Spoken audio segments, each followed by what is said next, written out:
technique de l'inventaire biologique rapide, une technique déjà utilisée à Cuba et qui doit permettre à terme de maîtriser l'écosystème marin ainsi que les éléments qui le forment. Des scientifiques cubains sont du coup venus effectuer une formation chez nous. Les repérages ont débuté aujourd'hui entre le Lamentin et Rivière-Salée. Dominique Legros et Di Belrose. Ils vont repérer les zones de mangrove, étape impérative pour débuter les recherches. En fait, il s'agit pour les 7 scientifiques cubains de transmettre à quelques-uns de leurs homologues martiniquais la technique de l'inventaire biologique rapide, l'IBR. Développé à Santiago il y a une dizaine d'années, cet outil scientifique permet, en un temps record, de répertorier et d'analyser les écosystèmes. Et surtout les plus dégradés, comme ici, Porcoé, l'un des plus gros scandales écologiques de l'île. Une biodiversité ici qui était importante, et notamment en termes d'avifaune, les oiseaux.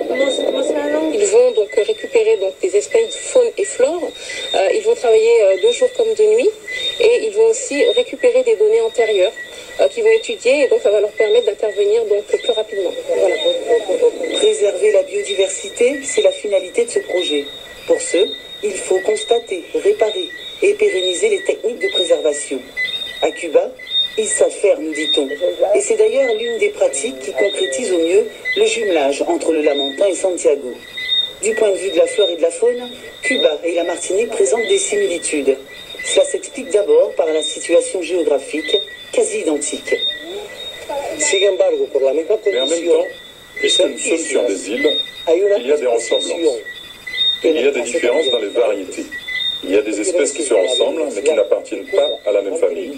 Cela veut dire que nous possédons chacun des espèces endémiques que l'on ne trouve que sur un seul territoire.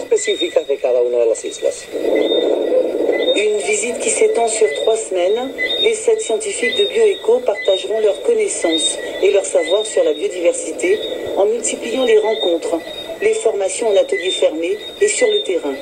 La réalisation d'un film et l'édition d'un livre sur ces travaux sont en projet.